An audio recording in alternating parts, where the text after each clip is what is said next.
Welcome to House Lux Estate, your reliable resource for savvy financial and real estate advice. Here, we strive to empower you with the knowledge and strategies you need to make informed decisions about your financial and property matters.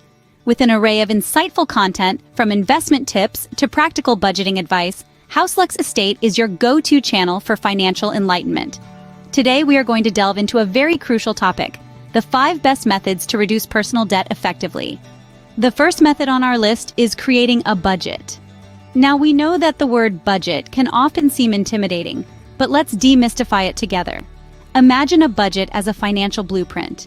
It's a tool that helps you understand where your money is going, how much is coming in, and most importantly, how you can manage it better. Creating a budget is like having a financial GPS.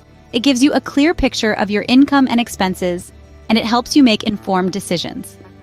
Whether you're earning a 6-figure salary or working part-time, everyone can benefit from having a budget. So how do you create a budget? Well, it's simpler than you might think. Start by listing all your income sources. This could be your salary, freelance work, rental income, or anything else that contributes to your earnings. Next, jot down all your expenses, and when we say all, we mean all, from your mortgage or rent, utility bills, groceries, to those cheeky little takeout coffees. It's vital to be honest with yourself about where your money is going. Once you have a clear picture of your income and expenses, it's time to analyze and adjust. Look for areas where you can cut back. Maybe you're spending a little too much on dining out, or perhaps that gym membership you hardly use could be paused. Remember, every penny saved is a penny that can be used to pay off your debt. But creating a budget isn't just about cutting back, it's also about finding ways to increase your income. Could you take on some freelance work? Or maybe there's a promotion or raise on the horizon at your current job. Never underestimate the power of a little extra cash. Having a budget also allows you to set aside money for savings. This not only provides a safety net in case of emergencies, but also helps you build wealth in the long run. In essence, a budget is all about balance. It's about making sure your money is working for you and not the other way around. So, having a budget is like having a roadmap that guides you towards your financial goals. And remember, every journey starts with a single step. So why not take that step today and start your journey towards financial freedom? Our second method is paying more than the minimum payment on your debts. This suggestion might seem straightforward, but let's delve into why it's so crucial. Imagine your debt as a sinking ship with a hole. The water in this case is your debt, and the hole is the interest. Making minimum payments is like using a tiny bucket to bail water out of your sinking ship. Sure, you're making progress, but it's slow and the water or debt keeps pouring in. On the other hand, paying more than the minimum is like using a larger bucket. You're bailing out water faster, and your ship is much more likely to stay afloat. In the context of your debt, this means you're reducing the principal balance faster, and therefore the amount of interest you owe. Now, why is this so important? 2 words: compound interest. The longer you take to pay off your debt, the more interest you'll accumulate. This is because the interest you owe is calculated based on the remaining balance of your debt. So, the smaller the balance, the less interest you'll be charged. If you're only making minimum payments, it's like you're stuck on a treadmill. You're moving, but you're not making much progress. You're mostly just covering the interest and barely making a dent in the principal balance. But if you pay more than the minimum, you start to chip away at the principal balance more quickly. This means less interest to pay in the long run. It's like getting off the treadmill and starting to run towards your goal. Of course, it might not be possible to double your payments overnight, but even a small increase can make a significant difference over time.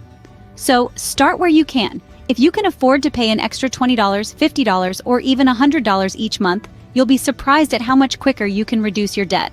Remember, the faster you clear your debt, the less interest you'll have to pay. The third method we have is the debt snowball method. This strategy is as intriguing as its name, and it's all about momentum. Just like a snowball that grows bigger and faster as it rolls down a hill, your debt payments grow larger and quicker as you knock them down one by one. So, how does the debt snowball method work? It's simple. You start by listing all your debts from the smallest to the largest. The size here refers to the outstanding balance, not the interest rate. Then, you throw as much money as you can at your smallest debt while making minimum payments on the rest of your debts. Once you've paid off the smallest debt, you roll the money you were putting towards that debt into the next smallest balance. This creates a snowball effect, hence the name. As you clear each debt, The money freed up goes towards tackling the next debt on your list, allowing you to pay it off quicker. But why focus on the smallest debt and not the one with the highest interest rate? Well, it's all about psychology. Paying off a debt, no matter how small, gives you a sense of achievement. It's a small victory that boosts your morale and keeps you motivated. This method is particularly beneficial if you have many small debts and feel overwhelmed. However, the debt snowball method isn't for everyone. If you're more concerned about the amount of interest you'll pay over time, you might prefer a different strategy, such as the debt avalanche method, which we'll discuss in the next scene. However, if you're someone who relishes quick wins and needs motivation to keep going, the debt snowball method could be just what you need. It's about gaining momentum and keeping it going. It's about celebrating each small victory and using it as fuel to tackle the next challenge. By focusing on small victories, you can maintain motivation throughout your debt reduction journey. It's not just about the math, it's about the mindset. So, go ahead, roll that debt snowball and watch as it gathers momentum, leading you towards a debt-free life. The fourth method is the debt avalanche method. Picture yourself standing at the peak of a snowy mountain. Each snowball represents a different debt you owe, and the size of the snowball corresponds to the interest rate of that debt. The debt avalanche method is like pushing the largest snowball down the hill first. In practical terms, the debt avalanche method involves listing all your debts from the highest interest rate to the lowest. You'll continue to make minimum payments on all your debts, but any extra money you have goes towards the debt with the highest interest. Why does this work? Well, the magic lies in the power of compound interest. By targeting the debt with the highest interest rate first, you're reducing the amount that's compounding, which saves you money over time. It's a bit like chopping off the head of a weed. It's the most effective way to prevent it from growing back.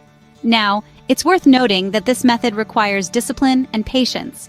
Unlike the debt snowball method, which gives you quick wins by eliminating smaller debts first, the debt avalanche method may take longer to show visible results. But remember, you're playing the long game here. Your goal isn't just to reduce your debt, but to minimize the amount you pay in interest. In the end, the best method for paying off debt is the one that you can stick to.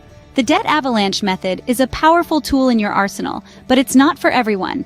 If you're someone who needs to see quick results to stay motivated, the debt snowball method might be a better fit. However, if you're able to stay the course and keep your eyes on the prize, the debt avalanche method can save you a significant amount of money in the long run. It's like choosing to take the road less traveled. It may be steeper and more challenging, but the view from the top is worth it. The debt avalanche method is a great strategy if you want to minimize the amount of interest you pay. And finally, our fifth method is considering debt consolidation. Now, what is debt consolidation, you might ask? It's essentially taking multiple debts and combining them into one. Instead of juggling several payments, you'll only have to worry about one. This can make managing your debt far less stressful. But there's more to it than simplicity. Debt consolidation can also lower your interest rates. If you consolidate high-interest debts into a lower-interest one, you could save a significant amount of money over time. This could be a game-changer for those struggling with high-interest credit card debt. However, debt consolidation is not a one-size-fits-all solution. It's crucial to carefully review your financial situation and possibly seek advice from a financial advisor before making any decisions. But for many people, it can be a very effective method for reducing their overall debt.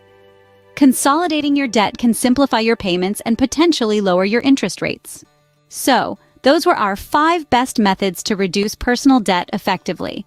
Remember, creating a budget is your first step to financial control. Paying more than the minimum payment, using the debt snowball or debt avalanche methods can accelerate your debt reduction. And if things get really tough, don't rule out debt consolidation. These methods, when applied diligently, can significantly reduce your personal debt. Thank you for watching. Don't forget to subscribe to House Lux Estate for more financial and real estate advice. Until next time, stay financially savvy.